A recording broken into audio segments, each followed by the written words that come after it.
Olá, sou a professora Luciana e essa é a aula 5 do curso da disciplina de Genética Molecular sobre elementos genéticos móveis ou elementos transponíveis, também usado como sinônimo transposon. Na década de 30, a pesquisadora Barbara McClinton fez uma série de experimentos em que os resultados desses experimentos sugeriam que o genoma não era estável como se pensava até aquele momento. Os experimentos da Barbara McClinton foi quando ela cruzou, então, sementes que tinham uma coloração, ou seja, tinham o alelo C grande, que permite a coloração, e tinha ligado a esse locus que expressa a coloração da semente do milho, um elemento de dissociação, DS, e num outro loco, um elemento chamado elemento AC, ativador, que quando presente esse elemento ativador, então ele provocava quebra no loco C, naquele loco então que promove a coloração da semente do milho. O cruzamento que ela fez, então, foi em indivíduos homozigotos, né, a semente linhagem masculina homozigota para o alelo C grande, que permite a coloração da semente, uma coloração, então, avermelhada, com o alelo DS, presente, aquele que promove a dissociação, a quebra do cromossomo na região do gene que promove a coloração, e também aqui heterozigoto para aquele elemento ativador, né? Somente, então, na presença do elemento ativador é que promove a quebra, promoveria a quebra no cromossomo, bem no gene que determina a coloração da semente. Cruzado, então, com linhagem feminina, de sementes que não tem o gene que expressa a coloração arroxeada, avermelhada, e não tem, esse maisinho aqui significa que não tem aquele elemento de dissociação, ou seja, aquele que promove a quebra no alelo do gene da coloração, e também não tem um elemento ativador, né, que somente na presença do elemento ativador, então promoveria a quebra no cromossomo, no gene, mais especificamente no gene que promove a coloração da semente do milho. Aqui, então, estão listados os gametas desse indivíduo aqui da linhagem masculina. Então, ele é homozigoto para o alelo C grande da coloração e para o elemento ativador, e também pode produzir gametas homozigoto para o alelo da coloração e o elemento de dissociação, mas, né, sem a presença, fornecendo então outros tipos de gametas, sem a presença do elemento ativador. E aqui a linhagem feminina, então, produzindo apenas gametas com alelo C pequeno, que não tem, então, não promove aquela coloração arroxeada da semente do milho, sem o elemento de dissociação e sem o elemento ativador. Então, quais foram os resultados, né, da F1 desses cruzamentos encontrados pela pesquisadora Barbara McClinton? O esperado, então, seria 50% das sementes com pigmento normal, que apresentavam, então, esse genótipo aqui, heterozigota para o alelo que promove a expressão da coloração da semente do milho, e também heterozigoto para o elemento de dissociação, né? Um cromossomo com elemento de dissociação, outro cromossomo sem o elemento de dissociação, e homozigota para aquele outro loco que seria o elemento ativador. Então, sem o elemento ativador, já se esperaria, então, que as sementes teriam uma coloração arroxeada, normal, ou seja, a expressão do gene C grande se manifesta sem esse elemento ativador, porque ele não está promovendo, associando o elemento de dissociação a promover a quebra no gene que determina a coloração da semente do milho. E os outros 50% das sementes, né, ou quase mais ou menos 50% das sementes, são de indivíduos que apresentavam manchas. Então, havia a coloração fundo da coloração arroxeada da semente, mas essas sementes eram manchadas, né, ou seja, sem pigmentação. Então, manchadas com manchas de diferentes tamanhos, amareladas. O genótipo, então, desses indivíduos aqui que apresentavam sementes com mancha, era heterozigoto para o alelo C, para o loco C, que então heterozigoto com alelo C que permitiria a coloração, mas como tem a presença do elemento de dissociação, porque esses indivíduos são heterozigotos pelo elemento de dissociação, e também tem a presença do elemento ativador, porque esses indivíduos são heterozigotos para o elemento ativador. O elemento ativador, então, favoreceria com que o elemento de dissociação provocasse a quebra do cromossomo na região, então, do gene que promove a coloração do milho. Quando ocorre uma quebra cromossômica, então, o alelo da coloração do milho, o loco da coloração do milho, deixa de funcionar. Por isso que essas sementes apresentavam manchas. O tamanho dessa mancha, no fundo colorido, no fundo cor-de-rosa, depende de quando aconteceu, quando foi induzida essa quebra cromossômica. Se foi no início do desenvolvimento da semente, então tem-se uma mancha muito maior. Se for quando a semente já estava quase formada, que houve a promoção dessa quebra cromossômica no gene que determina a coloração da semente, então as manchas seriam menores. No entanto, a pesquisadora, a Barbara McClinton, também descobriu indivíduos que ela determinou com esse genótipo, né, que era um pouco diferente, que a semente não tinha o fundo arroxeado, como no caso dos indivíduos desse genótipo aqui. A semente tinha o fundo todo amarelado com sementes róseas. O que significa? Se ela tinha o fundo todo amarelado, significa que essa quebra cromossômica promovida pelo elemento ativador e pelo elemento de dissociação ocorreu no início do desenvolvimento da semente. Porém, uma quebra cromossômica não se restabelece. O pedaço, o segmento cromossômico quebrado, não voltaria a se restabelecer. Então, ela ficou pensando, né, pesquisadora, como que essa semente tem o fundo branco, ou seja, já sem a expressão do alelo Czão, apesar de estar presente, né, o alelo Czão no indivíduo, esse alelo deixou de funcionar, mas como que foi restabelecida a propriedade do gene C de promover a cor da semente, já que a semente tinha um fundo amarelo com manchas roxas. Foi aí, então, que ela sugeriu que o elemento de dissociação tinha uma outra ação.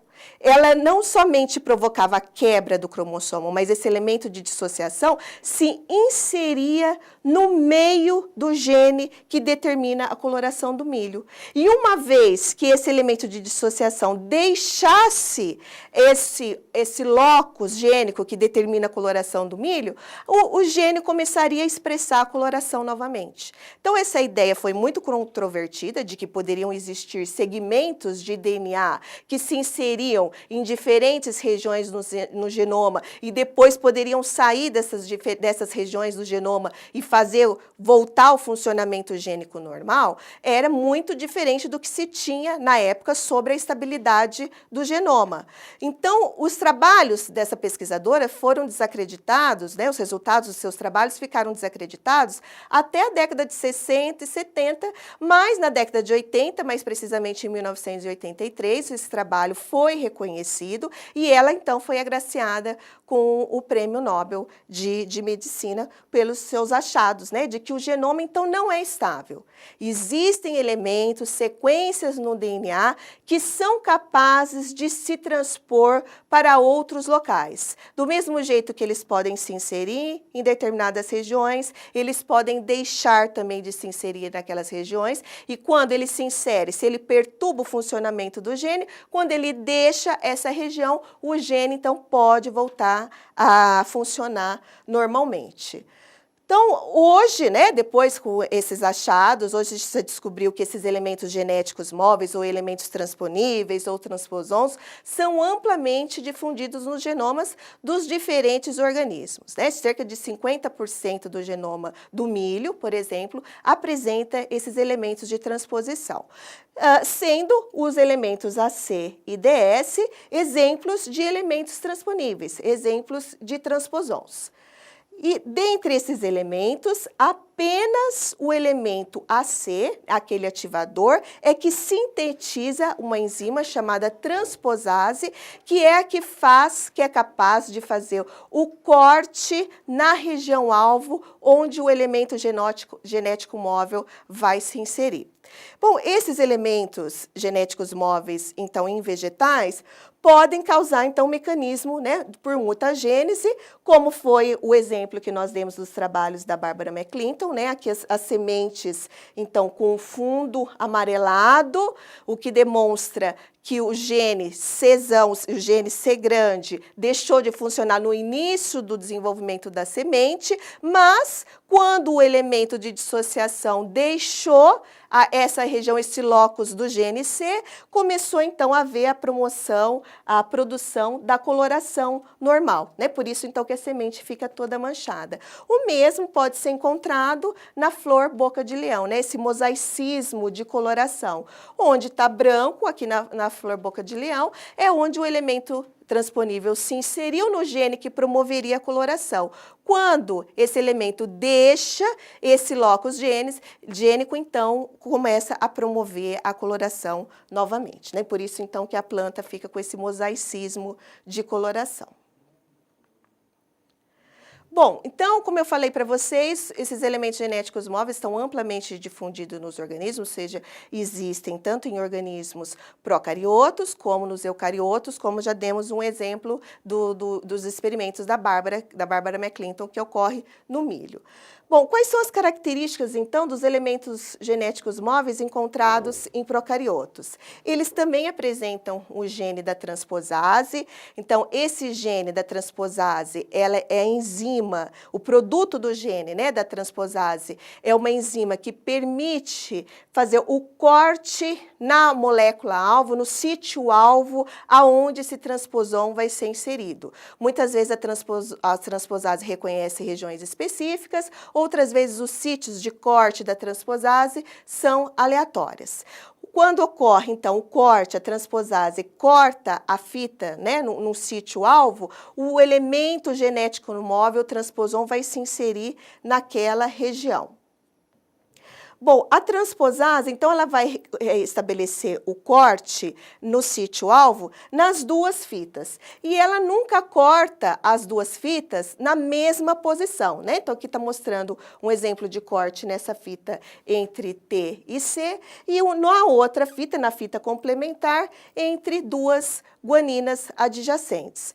Isso resulta em que, depois da promoção desse corte, gera fragmentos de DNA unifilamentar, aqui tanto nessa fita quanto na outra fita. E são nessas regiões aqui que são inseridos, aqui está mostrando um exemplo de um elemento IS de Insert Sequence, né? A sigla vem do inglês, é um elemento de inserção, de um transposon, então, de procarioto. Depois, quando ocorre a inserção, né, promovida pela quebra da molécula de DNA pela transposase, ocorre o preenchimento das brechas naquele DNA unifilamentar. Então, o resultado, depois da inserção, é uma duplicação, né, das sequências adjacentes aonde o transposon acabou por se inserir. Bom, existem 3 tipos básicos, né, diferentes de elementos genéticos móveis em procariotos. Os elementos IS, que foi o exemplo lá do slide anterior, do Insertion Sequences, da sigla em inglês. Eles apresentam, então, repetições terminais invertidas. Essas repetições terminais, que são adjacentes ao gene da transposase, elas são curtas, tá? Não são muito grandes. Existem os transposons compostos, que são formados quando os 2 elementos IS se unem. E entre esses elementos IS também pode carregar genes, por exemplo, de resistência a antibiótico, né? O que isso é muito vantajoso para as bactérias. Então, no processo de conjugação, que é o que está mostrando essa figura aqui, quando, então, uma bactéria pode fazer uma transferência horizontal, pode ser uma linhagem, a mesma linhagem, ou para uma linhagem diferente, pode, então, transferir os plasmídios bacterianos que contêm os elementos IS unidos, né, esses compostos carregando entre eles genes de resistência a antibióticos. Então, uma linhagem que não tinha resistência a antibiótico, agora ela passa a receber esse plasmídio que foi, então, formado, carregado com um elemento genético móvel, e essa bactéria, então, passa a ter resistência a determinado antibiótico, né? Vale destacar e frisar que muitas vezes são linhagens diferentes, então é uma transferência horizontal de genes.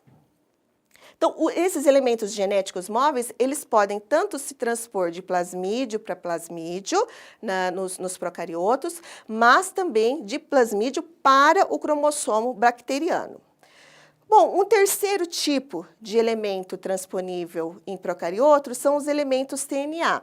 Eles também apresentam as repetições invertidas, mas de comprimento maior do que aquelas dos elementos IS, né? Tem cerca de 38 a 40 pares de bases, que são adjacentes também ao gene da transposase.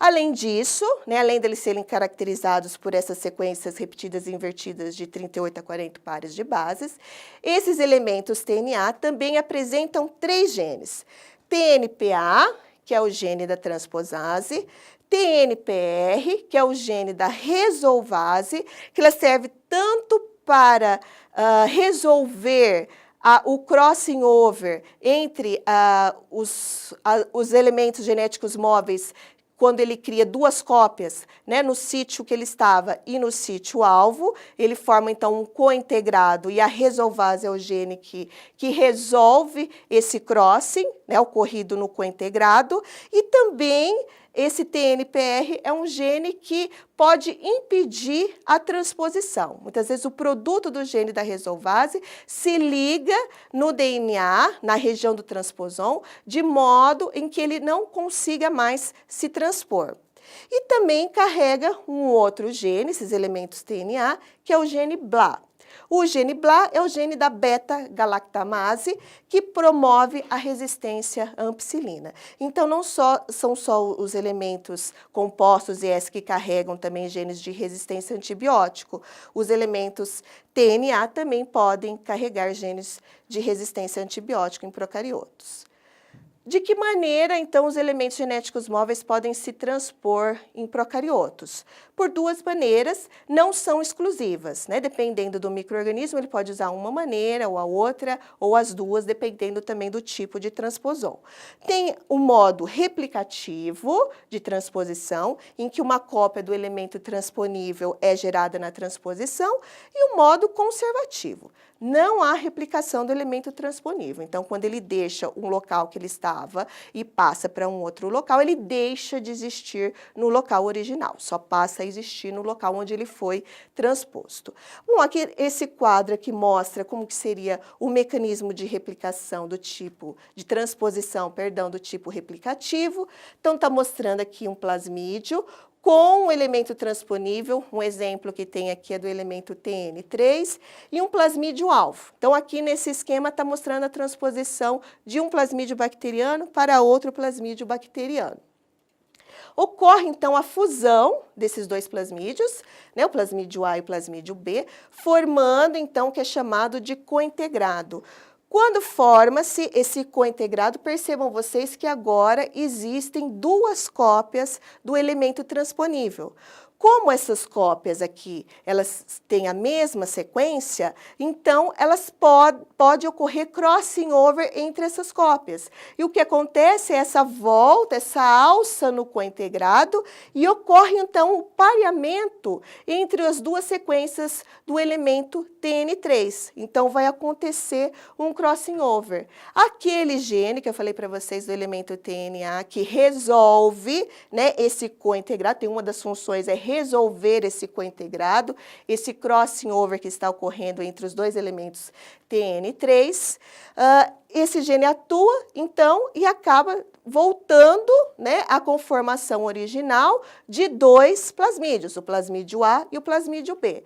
Depois que houve, então, a resolução do cointegrado, então são gerados o plasmídio A com o elemento TN3, como o original, e agora o plasmídio B, que não tinha o elemento TN3, agora, então, ele apresenta o elemento TN3. Bom, em eucariotos, né, também, como já demos o exemplo no início da aula sobre os elementos genéticos móveis no milho, em eucariotos também são bastante difundidos elementos genéticos móveis ao longo do genoma. Em mamíferos, existem cerca de 25 a 40% do genoma contém esses tipos de elementos genéticos móveis. Existem dois tipos, né, de transposons em eucariotos. Aqueles chamados transposons, um exemplo, vimos no começo da aula, são os elementos DS e AC do milho, e também tem o elemento P em Drosophila. O outro tipo de transposon em eucariotos são chamados de retrotransposons, porque eles apresentam um mecanismo de transposição semelhante a um retrovírus. Ou seja, é preciso sintetizar uma molécula intermediária de RNA. Essa molécula de RNA, ela é convertida numa molécula de DNA por uma enzima chamada transcritase reversa, e então agora essa molécula de RNA convertida em DNA é que se insere, então, no sítio-alvo. Então, é um mecanismo muito semelhante aos retrovírus, por isso que eles são chamados, então, de retrotransposons. Os retrotransposons, por sua vez, podem ser de dois tipos, né? Os retrotransposons do tipo viral, né? Por exemplo, nós vamos ver aqui ao longo dessa aula o elemento TAI em levedura, e também o elemento L1, também existe na espécie humana, né, um desses tipos de retrotransposon. E os retroprosons, né, eles são caracterizados, os retrotransposons são caracterizados por apresentarem repetições terminais longas, e os retroposons, por sua vez, não apresentam essas LTRs, né, essas repetições terminais longas, as siglas sempre vêm do inglês. Um exemplo de retroposons, então, são aqueles associados aos telômeros em Drosophila, em moscas do gênero Drosophila. Aqui, um outro exemplo, né, de transposon, além daquele que já foi elucidado no início da aula, que são os transposons do milho, é o elemento P em Drosophila. Então, a partir da década de 60, descobriu-se que algumas linhagens, dependendo de se ela apresentava esse elemento P, esse elemento genético móvel, ou não, elas poderiam, em alguns cruzamentos, produzir híbridos que são inviáveis, estéreis, com grande concentração de mutações, uma frequência muito alta de mutações. Esse fenômeno, então, chamado de disgenesia híbrida. Então, quando que era promovido, que tipo de cruzamento era promovido na produção de genesia híbridas? Era, então, entre uma fêmea com citoplasma do ovócito do tipo M, ou seja, que não tem o elemento transponível, cruzado com um macho com citoplasma do tipo P, ou seja, apresentando, então, o elemento P. Desse cruzamento, somente nessa direção aqui é que ocorre a disgenesia híbrida, né? Os híbridos estéreis, inviáveis, com grande quantidade de quebras cromossômicas e de mutações. O que acontece? O citoplasma M permite a transposição, né? Vale ressaltar também que esses elementos P de Drosophila, eles só se transpõem nas células germinativas, eles não se transpõem nas células somáticas. Então, aqui nós estamos falando, né, no processo de fecundação, o citoplasma M, né, da fêmea M, permite a transposição, enquanto um citoplasma P, por exemplo, se a fêmea fosse fêmea P aqui, não haveria transposição, porque um citoplasma P reprime a transposição daquele macho carregando o elemento P. A transposase, né, como eu já falei, então ela não é sintetizada nas células somáticas, por isso que os elementos, esse elemento P, ele só se transpõe nas células germinativas.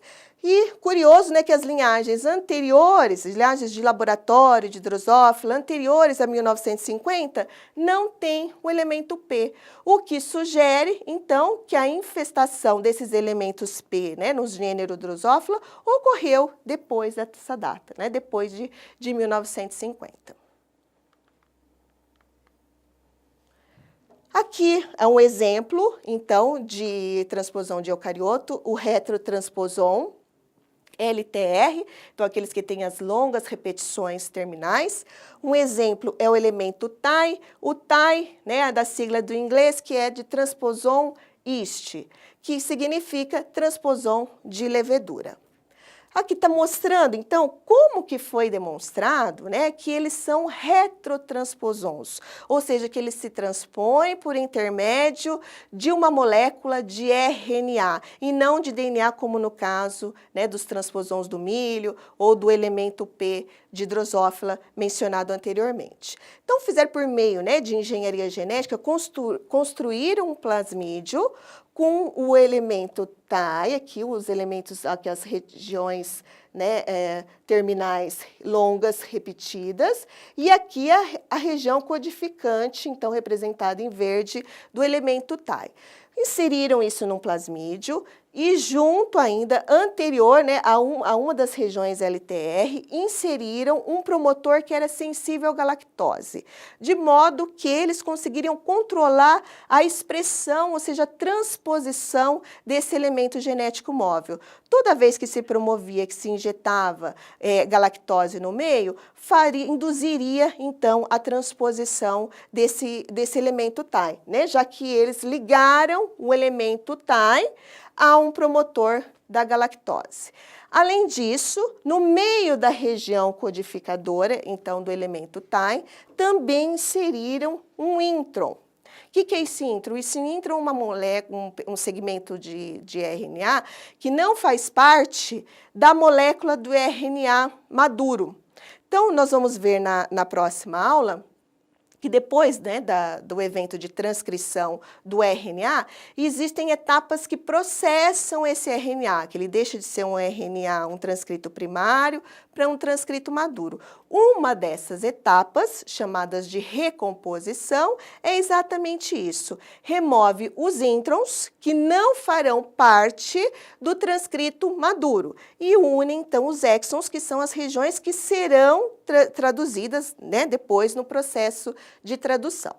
Então, esse intron aqui, ele é removido no processamento do RNA transcrito, então só ocorre a remoção dos introns se essa molécula, então, se transpor por intermédio de uma molécula de RNA.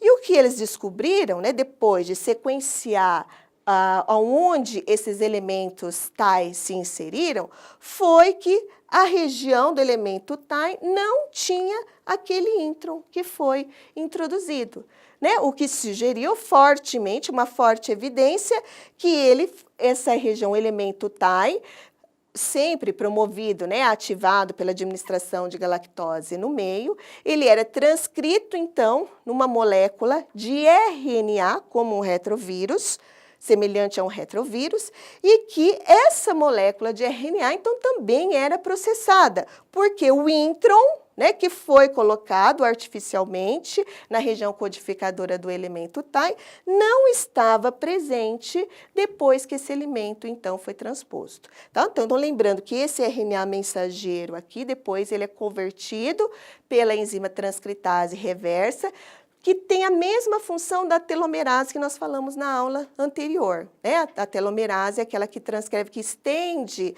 as regiões teloméricas, as extremidades do cromossomo. Então, um outro exemplo de retrotransposon em humano é esse elemento L1. Ele está presente no cromossomo 22 humano e ele regularmente, frequentemente, ele pode se transpor para uma região do cromossomo X, mais especificamente na região do gene do fator 8, que é um dos genes que atua no processo de coagulação sanguínea. Então, quando ocorre a inserção desse elemento L1, quando ele deixa o cromossomo 22 e se insere na região no cromossomo X, no gene do fator 8, a pessoa não consegue mais sintetizar, né, a proteína do gene do fator 8 e então acaba resultando em hemofilia. Os retroposons, então, são aqueles que não têm as regiões terminais longas, né, mas eles têm os mecanismos de transposição também semelhante ao retrovírus. Então, um exemplo, né, desse tipo de retroposon também ocorre em moscas do gênero Drosophila. Existem dois elementos, né, telomerase associate retrotransposon, que significa, né, da sigla em inglês, retrotransposon associado aos telômeros. A enzima telomerase, como mencionado na aula anterior sobre replicação do DNA, ela comete muitas falhas, né, conforme o tempo de ação dessa enzima dentro de uma célula. O que vai acontecendo quando a telomerase vai perdendo a sua função? Há a tendência de um encurtamento dos cromossomos, já que é ela que promove a extensão da extremidade dos cromossomos, para no momento da replicação, né, quando se removem os primers, não haver um encurtamento. Quando a telomerase, então, deixa de funcionar, ocorre um encurtamento dos telômeros, só que isso é muito mais raro em Drosophila, graças à presença desses elementos genéticos móveis nas extremidades dos cromossomos. Então, eles carregam em série grandes sequências de DNA nas extremidades dos cromossomos, né, impedindo que ocorra esse encurtamento dos cromossomos, né, que é resultado, então, do envelhecimento celular, da perda da atividade da enzima telomerase. Bom, então, como nós vimos, né, esses elementos genéticos móveis, por estarem amplamente distribuídos no genoma dos organismos, por promover, inclusive, a transferência horizontal de genes, o que é muito importante, principalmente para micro-organismo, que uma linhagem que não é resistente, quando ocorre essa transferência horizontal para uma outra linhagem, ela passa a ser resistente a um determinado antibiótico. Então, obviamente, esses elementos tiveram uma importância muito grande durante o processo evolutivo, né? A possibilidade de transferência horizontal de genes, já que eles são amplamente espalhados, como eu falei, em humanos, em mamíferos, perdão, cerca de 25% a 40% do genoma apresentam sequências desse tipo. O que poderia promover, né, ao longo do processo evolutivo, mudanças, respostas rápidas a alterações ambientais. Então, isso poderia ser vantajoso. Obviamente, né, toda essa quantidade de elementos genéticos móveis no genoma dos organismos, ela é quase imóvel, né? Foi promovido alguns mecanismos que impedissem a transposição frequente desses elementos, senão ocorreria a geração de muitas mutações, inviabilizaria o funcionamento celular e o funcionamento do organismo, né? Mas eles foram muito importantes ao longo do processo evolutivo, então, por fornecerem uma vantagem adaptativa relativamente rápida, já que pode ser passado esses elementos entre linhagens, né, ou já que pode ocorrer a transferência horizontal, e isso então favoreceu a sobrevivência desses organismos em determinadas condições adversas. Essa era a aula de hoje. A próxima aula, então, será sobre transcrição. Bom estudo! Esse é o famoso código genético.